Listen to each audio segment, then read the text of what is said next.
Hello friends, welcome to Mahi Kitchen Tamil. நம்ம இந்த சேனல்ல என்ன செய்ய போறோம்னு பாத்தீங்கன்னா ரொம்ப ஈஸியா சிம்பிளா செய்யக்கூடிய கச்சாயம் தாங்க செய்ய போறோம். வாங்க இது எப்படி செய்யலாம் நம்ம பார்க்கலாம். நம்ம சேனலை நீங்க ஃபர்ஸ்ட் டைம் பார்க்கறதா Subscribe பண்ணிட்டு பாருங்க. பக்கத்துல இருக்க பெல் ஐகானை கிளிக் பண்ணிக்கங்க. நம்ம கச்சாயம் ரெடி பண்ணதுக்கு ஃபர்ஸ்ட் ரவாவை ஊற வச்சிரலாங்க. ரவா பாத்தீங்கன்னா ஒரு 50 கிராம் எடுத்து ஒரு 1/2 hour ஊற வச்சிருக்கேன். இது ஊற வச்சீங்கனா தான் நல்லா சாஃப்ட்டா நல்லா இருக்கும். அடுத்து தான் நம்ம மாவு எல்லாம் கலக்க ஆரம்பிச்சிடலாம். நான் வந்து ஒரு 400 கிராம் வந்து மைதா மாவு எடுத்துர்க்கேன்.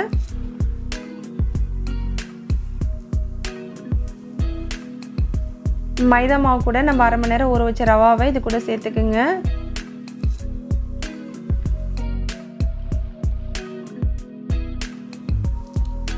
கால் டேபிள் ஸ்பூன் அளவுக்கு சோடா பூ, அது கூடவே நம்ம 1/2 டேபிள் ஸ்பூன் அளவுக்கு ஏலக்காய் பொடி சேர்த்துக்குங்க.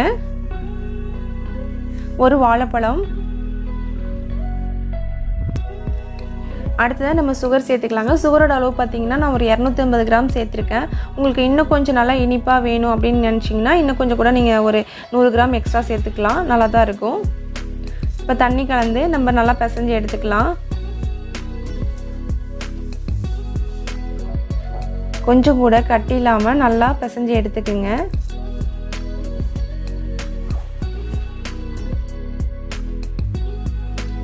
அவ்வளோதான், மாவு நல்லா பாருங்கள், நல்லா கரைச்சி எடுத்தாச்சு. இது பார்த்தீங்கன்னா ஒரு தோசை மாவு பதத்துக்கு இருக்கணும். இப்போ நம்ம இந்த கரைச்சி வச்ச மாவுலேயே நான் 1 கப் அளவு தேங்காய் சேர்த்துக்கிறேன். இந்த தேங்காய் வந்து உங்களுக்கு ஆப்ஷனல் தான், இது சேர்க்காம கூட நீங்கள் செய்யலாம். தேங்காய் சேர்த்ததுக்கப்புறம் கொஞ்சம் டைட் ஆகிற மாதிரி இருந்துச்சுன்னா தண்ணி கொஞ்சம் சேர்த்து நல்லா கலந்து விட்டுக்குங்க. இப்போ நம்ம கச்சாயம் பொரிக்கிறதுக்கு கடாயில் எண்ணெய் ஊற்றிடலாம். எண்ணெய் நல்லா சூடாகட்டும். இப்போ எண்ணெய் நல்லா சூடாகிடுச்சிங்க. ஒரு கரண்டியில் மாவு எடுத்து எண்ணெய்க்குள்ளே நம்ம இட்லி எப்படி ஊற்றுவோமோ அதே மாதிரி ஒரே இடத்துல ஊற்றுங்க. அப்போ தான் நல்லா சேஃபாக வரும் உங்களுக்கு.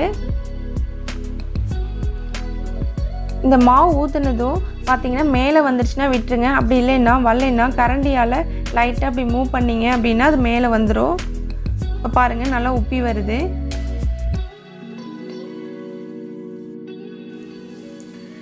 மேலே நல்லா உப்பி வந்ததும் லைட்டாக கரண்டியால் மறுபடியும் திருப்பி போட்டுக்குங்க.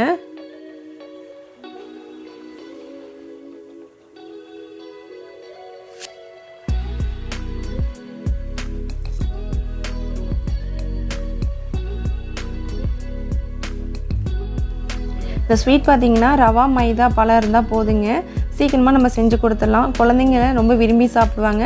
அதே போல் நம்ம வீட்டுக்கு யாராவது கெஸ்ட்டு திடீர்னு வந்துட்டாங்கன்னா அவங்களுக்கு இது ஈஸியாக செஞ்சு கொடுத்துடலாம்.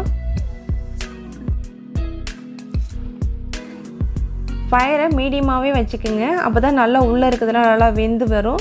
இல்லை அப்படின்னா வெளியில் வெந்தும் உள்ளே வேகாமல் இருக்கும். இப்போ பாருங்கள் கச்சாயம் ரெடி ஆகிடுச்சு, நம்ம எடுத்துடலாம். நம்ம இருக்கிற பேலன்ஸ் இருக்க மாவு எல்லாத்தையும் நம்ம போட்டு எடுத்துக்கலாம். நான் போட்டு எடுத்ததுக்கப்புறம் உங்களுக்கு காமிக்கிறேன். அவ்வளோதான், எல்லாம் போட்டு முடிச்சாச்சுங்க. சுவையான கச்சாயம் ரெடி ஆகிடுச்சு. இதை வீட்டில் செஞ்சு பாருங்கள். செஞ்சு பார்த்துட்டு கமெண்ட் பண்ணுங்கள், ஷேர் பண்ணுங்கள், லைக் பண்ணுங்கள். நாங்கள் போடுற வீடியோ உங்களுக்கு பிடிச்சிருந்துச்சுன்னா Subscribe பண்ணிக்கோங்க.